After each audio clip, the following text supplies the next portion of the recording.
Hi guys, I am now going to do for you my review of Alfred Hitchcock's The Birds. If you guys have watched it, you obviously know the plot of it already. So I was thinking that we could talk about a few questions that we could ask ourselves while we watch the horror movies that we're going to watch over this month, and we can kind of compare them to each other. And the one that I would start with is who or what is the antagonist? And I say what because it's not always a who, it's not always a person, it can be a thing for sure. It can be like a demon ventriloquist doll, or it could be basically anything. In this case, it is the birds. So the next question is, why is the antagonist scary? What is so frightening about the antagonist? And I want you guys to see if you can answer these questions yourselves in the comments, and kind of if you disagree with anything I'm saying, I would love to hear your counterpoint. But the reason I believe these birds are so frightening is that normally birds are not frightening at all. They're very normal and they're in everyday life and you see them almost every single day. Because unlike serial killers, you don't really know what they're after or what they want to do. You know a serial killer is after killing people and they're going to do it several times, and you call the police and they come and arrest them and put them in jail forever. But with birds that attack you spontaneously, they are completely unpredictable and animalistic, and you can't rationalize why they're doing what they're doing at all. So that adds a lot of doubt, which creates a lot of fear. And that is why this movie is so scary. Another reason it is really terrifying is there's this element of guilt. It's suggested several times throughout the movie that it is humans' fault, it's humanity's fault that the birds are attacking. The first mention of it really is in the bird shop, in the very first scene, when Mitch and Melanie meet in the bird shop. And he's pretending like he thinks Melanie works there. And he says to her, "Doesn't it just make you feel awful?" "What makes me feel awful?" And he's like, keeping all these birds locked up in cages. And then several times after that it's mentioned in the movie, kind of the mistreatment of birds and animals in general. After some of the bird attacks start happening, there's a scene where Melanie is in a diner and she's telling her father, who owns a newspaper in San Francisco, about the attacks that have been happening in Bodega Bay. And there's a woman who comes in, she's like an expert on birds, this older woman. She says the attacks are really uncharacteristic of these types of birds and it's unusual that this would happen. And the actual thing she says to Melanie is, "Birds are not aggressive, miss, they bring beauty into the world." And Melanie's like, "I was at the school and I saw the birds attacking." And then right in between, a waitress cuts in and she orders 2 plates of fried chicken from the fry cook. And then the woman says, "It is mankind, rather, who insists upon making it difficult for life to exist upon this planet." The bird expert in the diner, she says that if all of the birds in the world decided one day that they were going to attack humanity, that we would stand no chance because there are billions of birds and we would probably be wiped out in a matter of days. And it's specifically frightening because it might be our fault. And there's something we could have done to stop it, except that we're just too comfortable with wearing feather hats and eating fried chicken. I would say that Mr. Hitchcock had some kind of message about animal rights, except that I'm sure he didn't. If you knew any of the methods they used to film this movie, you would know that Mr. Hitchcock is not an animal rights activist. They fed the seagulls whiskey to keep them calm enough to stand around for the scenes long enough. They tied little weights to the ravens' feet to make them stick to the gutters on houses to just to kind of decorate the scene. Alfred Hitchcock was quoted as saying that the theme of this movie is the danger of complacency, which just kind of means the smug and uncritical satisfaction with oneself.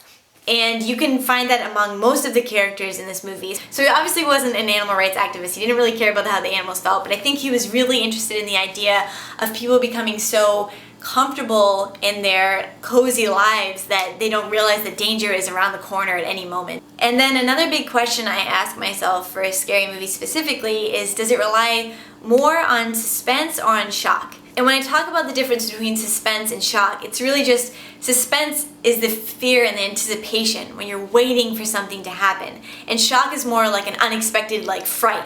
There's a quick cut to some scary image and you jump out of your seat because you weren't expecting it. And I would say this movie definitely relies heavily on suspense, and I think the reason for that is that the image of a bird, like a raven or a seagull, is not scary. There are a lot of horror movies where you'll see an image of the killer all of a sudden and it'll scare you a lot because they're a creepy looking human being. Birds are not scary, and so Mr. Hitchcock had to use a lot of methods to create that fear in you when you're watching these blackbirds and seagulls to make you frightened of them.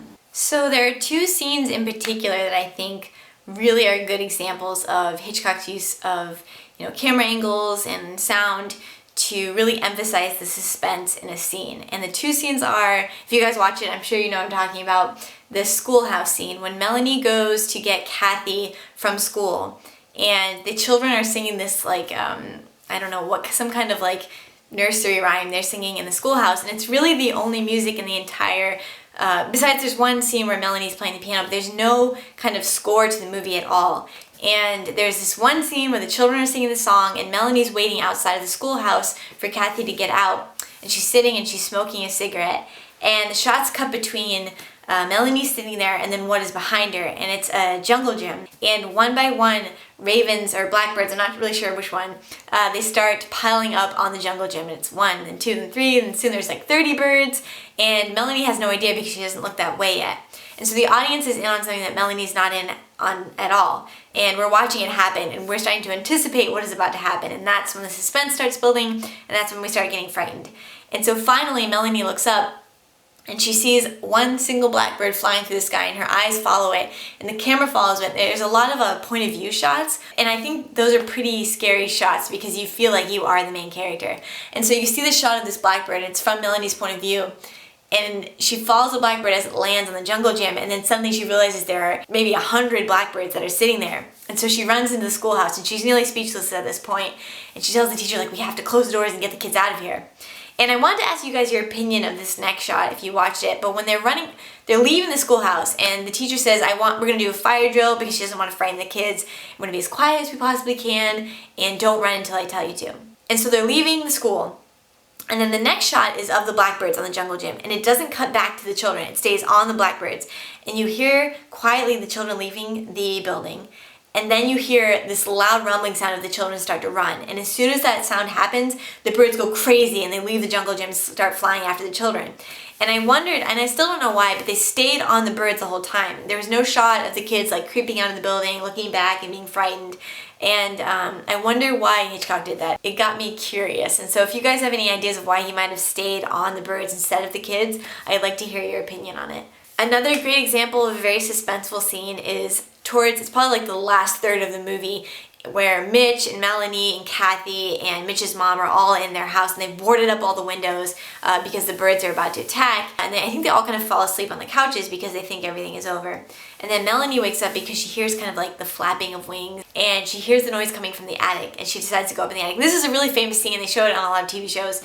But Melanie decides to go in the attic, and she grabs her flashlight. And it is such a suspenseful scene because the camera keeps cutting back from Melanie's face to her point of view, slowly going up the attic. And she has a flashlight, and it's dark in the house. And she's walking up, and you kind of hear the flapping of bird wings, and you don't really know what she's going to find when she goes up there. And so she opens the door, and it's all dark, and she takes her flashlight and she shines it on the ceiling, and you can see a giant hole in the ceiling with like bird feathers attached to it and stuff. And so you realize at this point that she's about to shine her flashlight and find all these birds in the attic, but you've already been frightened because you know what's going to happen. So it doesn't even matter what she shines the flashlight on next. But of course she shines the flashlight and she sees all of these birds in the attic that have been waiting there for her to get up there, and they just start attacking her. And so that's probably one of the most frightening scenes in the movie, and they get her really bad, and she's all bloody, and they cut up her hands and her face, and she has a lot of trouble getting out of there, and she passes out. Another question I might ask myself when watching a horror movie is, what stylistic choices in the filmmaking do you notice? First of all, there's no soundtrack to the movie. Like I said, there's only the children singing at the schoolhouse and that one scene where Melanie is playing on the piano, and there's literally no score. And I think that works really well because it makes the movie a little bit more realistic. And there's something kind of romantic and dramatic about having a score to the movie, and it makes it seem, more cinematic and like a movie. And so having no score, it feels more realistic, and really the only memorable sound about the movie is the sound of the birds. And I read that Hitchcock made the sound out of a synthesizer. It's completely synthetic sound. It doesn't come from any animals. And I think I've mentioned this before, but the first time I saw this film, I was 10 years old. And I watched it with a bunch of other 10-year-olds. And I remember the first time we heard the sound of the birds, my friends started cracking up laughing because it sounds more like a cat or like something strange and not like a bird at all. And they were all cracking up laughing because if you're born after 1980, most of the effects sound and look pretty cheesy. But if you're someone like me who loves movies and can suspend your disbelief for, a 2-hour period of time when you're watching this movie, yeah, you can really enjoy it, and it can still frighten you even though most of it is pretty cheesy. And most horror movies are pretty cheesy, but I kind of love that stuff, so I liked it. And while my friends laughed, I think I might have pretended to laugh, but I was honestly pretty frightened. And I think it's interesting that it was created with a synthesizer because, and it was, it was written as if it were like a piece of music. So that kind of is the soundtrack to the movie. And that kind of brings me to my final kind of point and what you should ask yourself while watching a horror movie, and that is, what is iconic about it? And to me, for a horror movie to be really great, there's something memorable and iconic about it and original. The most memorable thing about this movie is the sound of the birds. And for me, if I ever hear that same sound anywhere else, I know what movie it's from. And it's stuck with me since I was 10 years old. And now when I hear ravens make a similar sound, I get goosebumps on my back because I'm reminded of that movie. I think Hitchcock was really aware of that because their whole beginning title sequence is just that sound, and then silhouettes of, blackbirds flying back and forth across the screen, and he knew that might be the most memorable thing about the movie. Frankenstein or Dracula, they're iconic figures, and being able to create something about your horror movie that is iconic is really important, and that's what will, keep it memorable throughout the ages. And I want to start with a movie from the 60s that, people still talk about today and still watch today. Also, as many of you guys may know, Hitchcock always makes kind of a cameo in his movies. And I want to see, I'm not going to say it, I want to see you guys can write in the comments if you saw Hitchcock in this movie and what point in the movie he appears. It's pretty early on in the movie if you missed it. So overall, by the end of the movie, you can kind of see that, to tie back into the theme, there are these characters like Melanie and Mitch's mother who are, have a lot of problems with their family life, and they're kind of self-absorbed.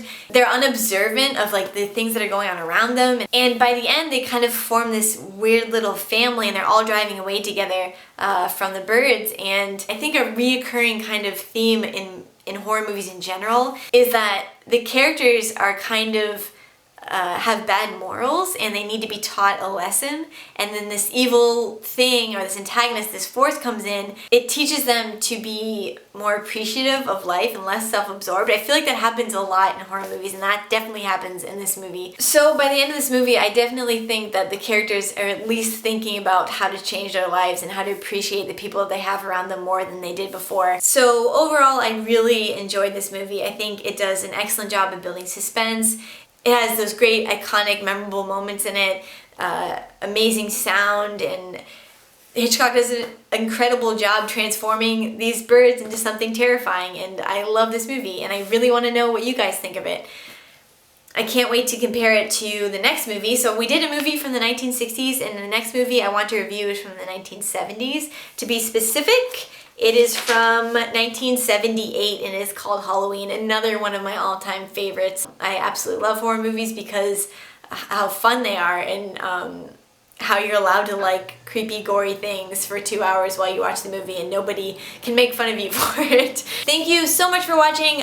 Please do a video response to the movie Halloween from 1978 if you'd like to participate in next week's video. Please keep in mind the questions we talked about today. Who or what is the antagonist? Who is the protagonist? What is the theme of the movie? What is the idea that the storyteller is trying to get across to you? What is iconic about this movie? And what is so scary about it? What makes it one of those great horror films? Thank you guys so much for watching. I hope you have a great October month, and I can't wait to see you next week. There's a scene towards the end of the movie where the characters are made silent, and it's because of the overwhelming sound of the birds. I think it was a really powerful scene because all you hear is the sound of these birds just everywhere outside of the house. And the characters are just these silent victims to this attack. The Birds is a very creepy movie. I always, whenever I watch it, I just get very freaked out. Like every time the birds attack somebody, it's like, oh my gosh.